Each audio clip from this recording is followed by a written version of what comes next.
Morning ബ്രേക്ക്ഫാസ്റ്റിന് മുൻപേ ആയിട്ടുള്ള എവറി ഡേ ഡ്രിങ്കാണ് ഇപ്പോഴത്തെ എൻ്റെ ഈ ABC ജ്യൂസ്. പ്രഗ്നൻസി പീരീഡിലൊക്കെ വളരെ നല്ലതാണ് കേട്ടോ. Apple beetroot carrot juice.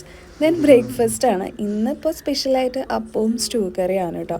പിന്നെ പാലും എഗ്ഗും വേറെ ഉണ്ടായിരുന്നു, അതെനിക്ക് ഗ്യാപ്പ് കിട്ടില്ല. ഇസേനെ നോക്കി നിൽക്കാനൊന്നും ടൈമില്ല. ഇനി വേഗം അക്കാഡമിയിലേക്ക് പോകാനായിട്ട് റെഡി ആവണം. രാവിലത്തെ ഹറിബറി അതിലാണ് നമ്മളുടെ ബ്രേക്ക്ഫാസ്റ്റ് ഒക്കെ കഴിച്ച് നമ്മൾ ഇറങ്ങിയത്.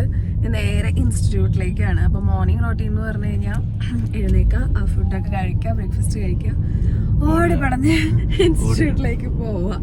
ഇതാണ് നമ്മളുടെ ഡെയിലി മോർണിംഗ് റൊട്ടീൻ.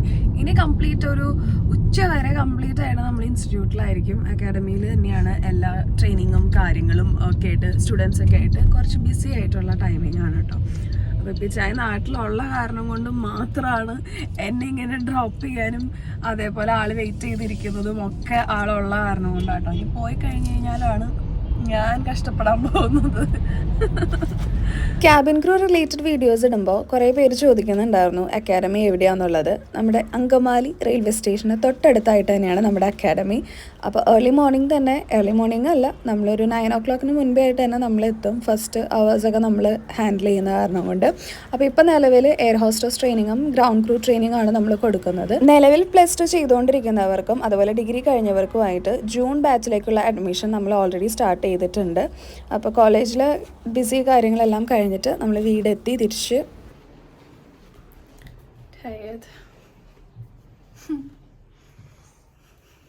ഇത്രയും ലാവിഷായിട്ട് വന്നിട്ട് ഡെയിലി ഇങ്ങനെ ഉണ്ടാകുന്നൊന്നുമില്ല.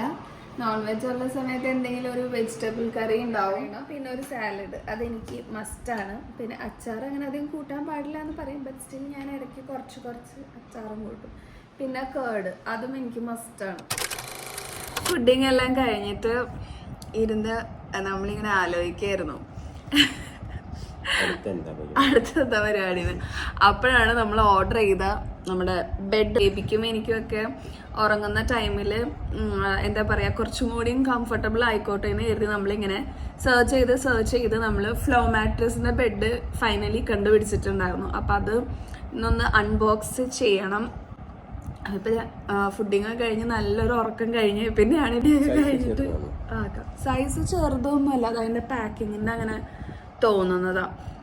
ഫ്രഷ് ആയി കഴിഞ്ഞിട്ട് നമുക്ക് ആ ബെഡ് മാറ്റിയിട്ട് വേണം അതിലേക്ക് ഇത് ഇടാനായിട്ട്.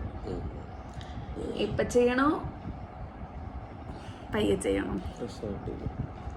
ഒരു മൂകതയില മടുപ്പ്, ഉറങ്ങി നല്ലൊരു ഉറക്കം പാസ്സാക്കി. അപ്പം അത് കാരണം കൊണ്ട് ഇങ്ങനെ ഉറക്കപ്പിച്ചിലിങ്ങനെ ഇരിക്കുകയാണ്. അപ്പൊ പകലുറക്കം അത് മസ്റ്റാ. ഞങ്ങള് പിന്നെ ഉറങ്ങുന്നതിന് ആരും ക്വസ്റ്റ്യൻ ചെയ്യാൻ പാടില്ല. നീയല്ല, ഞാനും കൊച്ചു. ഫ്രഷ് ഒക്കെ ആയി. നമ്മളുടെ ബെഡ് നമുക്ക് ചേഞ്ച് ചെയ്യണം. ഐ തിങ്ക് കുറച്ച് ദിവസമായിട്ട് ഞാനിങ്ങനെ പറച്ചിൽ ഉണ്ടെന്ന് ഞാൻ പറഞ്ഞല്ലോ, നമുക്ക് കുറച്ചുകൂടി കംഫർട്ടബിൾ ആയിട്ടുള്ള ഒരു ബെഡ് വേണമെന്ന്. അപ്പോൾ ഫ്ലോ മാട്രസിന്റെ ബെഡാണ് ഇപ്പോൾ നമ്മൾ നോക്കി വെച്ചിരിക്കുന്നത്. അപ്പം അതിനകത്ത് അവർ 100% ഗ്യാരൻറ്റീഡ് ആണ്. നമുക്കിപ്പോൾ ഒരു 10 years വാറൻറ്റി അവർ തരുന്നുണ്ട്. ഒരു ക്യാപ്സ്യൂൾ ടൈപ്പിലാണ് അവരുടെ പാക്കിംഗ് ഒക്കെ ആയിട്ട് നമുക്ക് ഒരു ഡെലിവറി ചെയ്തിരിക്കുന്നത്. ഡെലിവറി ഒക്കെ ആക്ച്വലി ഫ്രീ ആണ് കേട്ടോ. അതേപോലെ തന്നെ 100 days നമുക്കിത് യൂസ് ചെയ്തിട്ട് ഇഷ്ടപ്പെട്ടില്ല എന്നാണെങ്കിൽ മാത്രം നമുക്കത് റിട്ടേൺ ചെയ്യാം. ഇഷ്ടപ്പെട്ടില്ല, അതിനെന്തെങ്കിലും ബെൻഡോ കാര്യങ്ങളൊക്കെ ഉണ്ടെങ്കിൽ നമുക്ക് റിട്ടേൺ ചെയ്യാം. യൂസ് ചെയ്തിട്ട് ഒട്ടും കംഫർട്ടബിൾ അല്ലാന്ന് തോന്നിക്കഴിഞ്ഞാൽ ഈ 10 years വാറൻറ്റി ഉണ്ട്. അതേപോലെ തന്നെ 100 ദിവസം യൂസ് ചെയ്തിട്ട് ഇഷ്ടപ്പെട്ടില്ല എന്നാണെങ്കിൽ നമുക്ക് റിട്ടേൺ കൊടുക്കുകയും ചെയ്യാം. അപ്പം അതുകൊണ്ടും കൂടെയാണ് ഞാൻ ഈ ബെഡ് വാങ്ങിക്കാമെന്ന് വിചാരിച്ചത്. നല്ല കംഫർട്ടബിൾ ആണെങ്കിൽ മാത്രം നമുക്കിത് എടുത്താൽ മതി. അപ്പം അങ്ങനെ ഒരു ഗ്യാരൻറ്റിയും അവർ തരുന്നുണ്ട് കേട്ടോ. അപ്പം ഞാനൊരു മാട്രസിൻ്റെ പ്രൊട്ടക്ടറും പിന്നെ ഇതെന്താ പില്ലോ അല്ലേ, ഇത് പില്ലോ ആണ്. 2 പില്ലോയും പിന്നെ ബെഡ്ഷീറ്റ്സും വാങ്ങിച്ചിട്ടുണ്ട്. ഇത്രയാണ് ഞാൻ വാങ്ങിയിട്ടുള്ളത്. ഇതൊന്ന് അൺപാക്ക് ചെയ്തിട്ട് ഇനി ഇട്ട് നോക്കാം എങ്ങനെയുണ്ടെന്നോ. അലവേര മാട്രസ് പ്രൊട്ടക്ടർ, ഇത് ബെഡ്ഷീറ്റാണ്. ബെഡ്ഷീറ്റ് ഞാൻ ഓപ്പൺ ചെയ്ത് നോക്കിയതാ കേട്ടോ. വന്നപ്പോൾ തന്നെ എനിക്ക് അതൊന്ന് പൊട്ടിച്ചു വെക്കാനുള്ള ക്യൂരിയോസിറ്റിയിൽ.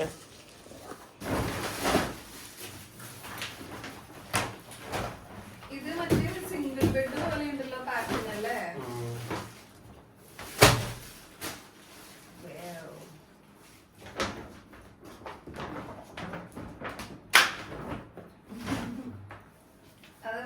കാർഡാണോ?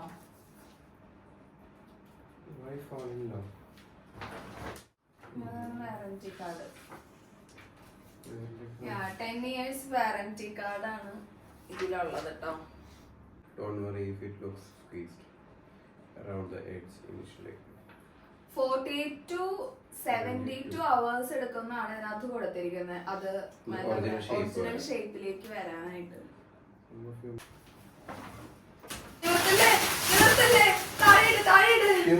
അയ്യോ അയ്യോ അത് വേഗം മാറ്റിയിട്ട് അതിന് വേറെ സുഖത്തിലേക്ക് ഇവിടെ എത്ര സ്പേസിൽ നിൽക്കൂലേ?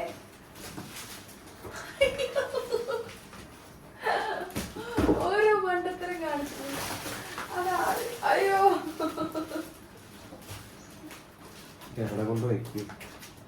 അപ്പുറത്തെ റൂമിൽ കൊണ്ടിടായിരുന്നു.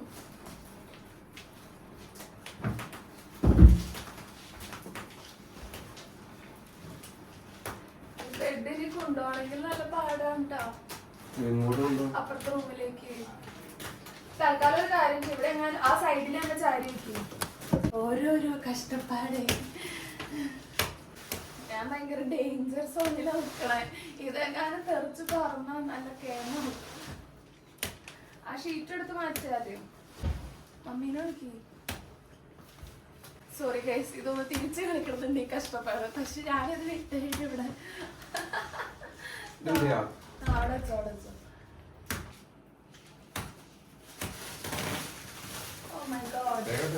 ഞാൻ ഓർഡർ ചെയ്തത് എർഗോ മാട്രസ് ആണ്. എക്സ്ട്രാ സോഫ്റ്റ്നെസ് ഒക്കെ വേണമെങ്കിൽ എർഗോ എന്നുള്ളൊരു ഓപ്ഷൻ ഉണ്ട്. അതേപോലെ ബാക്ക് പെയിൻ ഒക്കെ ഉള്ളവർക്ക് ഓർത്തോപീഡിയാക്സിൻ്റെ വേറെയും ഓപ്ഷൻസ് അവൈലബിൾ ആയിട്ടുണ്ട് കേട്ടോ. അപ്പോൾ ഏതാണോ നിങ്ങൾക്ക് കൺവീനിയൻ്റ് ആയിട്ടുള്ളത് അത് ചൂസ് ചെയ്യാം. അപ്പോൾ താഴെ ലിങ്ക് മെൻഷൻ ചെയ്യാം.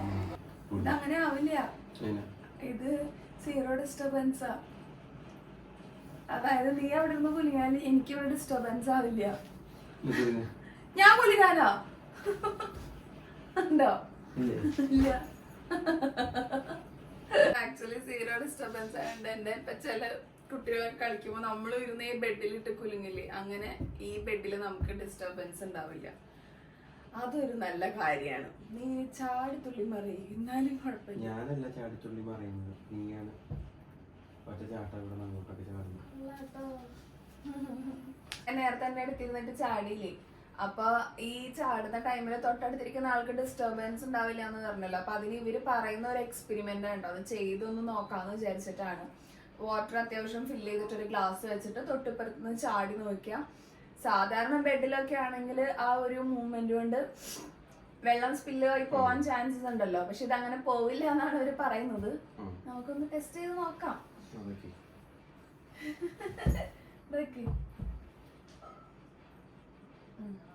കേറിന്ന് ചാടിക്കോ.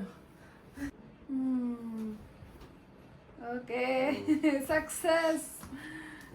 ഇതാണ് ആ മാട്രസ് പ്രൊട്ടക്ടർ. അതേപോലെ തന്നെ ഒരു ഫിറ്റഡ് കവർ ബെഡ്ഷീറ്റും വാങ്ങിച്ചിട്ടുണ്ടായിരുന്നു. ഇത് ശരിക്കും നല്ല കറക്റ്റ് സൈസിൽ തന്നെ ഫിറ്റ് ആയിട്ട് കിടക്കും. അതുകൊണ്ട് നല്ല കംഫർട്ടബിൾ ആയിരുന്നു കേട്ടോ. ബെഡിലും യൂസ് ചെയ്യുന്നത് വളരെ നല്ലതാണ്. എന്തെങ്കിലും വാട്ടറോ അല്ലെങ്കിൽ എന്തെങ്കിലും നമ്മൾ ഫുഡൊക്കെ കഴിക്കുമ്പോൾ സ്പിൽ ആവുകയാണെങ്കിൽ അത് ബെഡിലേക്ക് അങ്ങനെ പെട്ടെന്ന് അബ്സോർബ് ചെയ്യില്ല.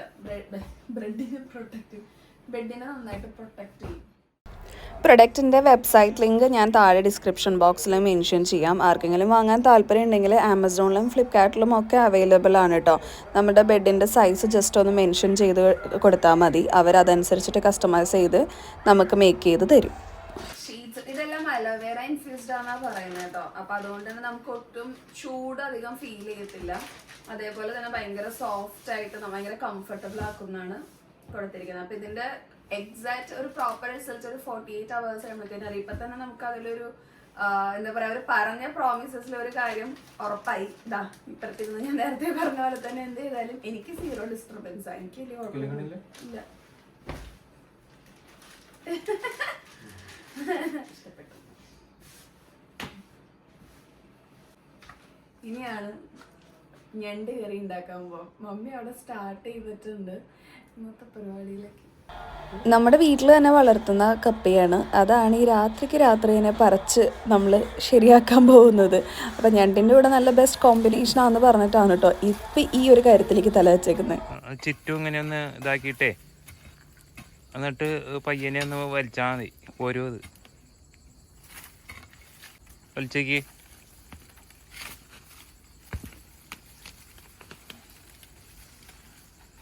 അല്ലേ ആകെ പറഞ്ഞുള്ളൂ. ഇവിടെയൊക്കെ പണ്ട് മുതലേ കപ്പ വേവിച്ച് കഴിക്കുന്നതാണ് കേട്ടോ പതിവ്. പക്ഷേ ഇച്ചായം വന്നേ പിന്നെയാണ് ഇതുപോലെ കപ്പ കഴിക്കുന്നത്. അപ്പോൾ ഇതുപോലെ നല്ലോണം ഉടച്ച് കപ്പ കഴിക്കുന്ന ആരെങ്കിലും ഉണ്ടെങ്കിൽ കമൻറ്റ് ചെയ്യണേ. അതിലേക്കാണ് ഈ ഞണ്ടുകറി കോമ്പിനേഷൻ. അപ്പോൾ ഈ കപ്പയ്ക്കകത്ത് ശരിക്കും തേങ്ങയും ഉള്ളിയും അങ്ങനെ എന്തൊക്കെയോ കൂടെ ആഡ് ചെയ്തിട്ട് മേക്ക് ചെയ്തതാണ് കേട്ടോ. അതിൻ്റെ നല്ല ടേസ്റ്റ് ഉണ്ട്. എന്തായാലും എനിക്കിപ്പോൾ ഇത് ഇഷ്ടമാണ്. ആദ്യം അത്ര ഇഷ്ടമായിരുന്നില്ല, വെറുതെ വേവിച്ച് മാത്രമേ കഴിക്കാറുണ്ടായിരുന്നുള്ളൂ. പിന്നെ ഞണ്ട് കറി അത് ഞാൻ ആദ്യമായിട്ടാണ് എനിക്ക് അറിവ് വന്നേ പിന്നെ കഴിക്കുന്നത്. സംഭവം അടിപൊളി, പക്ഷെ എനിക്ക് കഴിക്കാനറിയില്ല ഞണ്ട്. നന്നായി. ആദ്യമായിട്ടാണ് കഴിക്കണേ? അതായത് ഓർമ്മയിൽ ആദ്യമായിട്ടാണ്. കുഞ്ഞിലൊക്കെ മമ്മി അന്ന് ഉണ്ടാവും. കഴിക്കാറില്ല, പൊളിച്ച. ഒരു കാര്യം പറയാൻ വിട്ടുപോയി, ഞണ്ട് കറി മേക്ക് ചെയ്തത് ഇച്ചായനാണ്. അതുകൊണ്ട് തന്നെ നല്ല ടേസ്റ്റ് ഉണ്ടായിരുന്നു. അപ്പോൾ ഫുഡൊക്കെ കഴിച്ച് വയറ് ഫുള്ളായി. ഇനി അങ്ങോട്ട് വ്ലോഗ് എടുക്കാനുള്ള ശേഷിയില്ല. പിന്നെ ഇത്രയേ ഉള്ളൂ. ബൈ.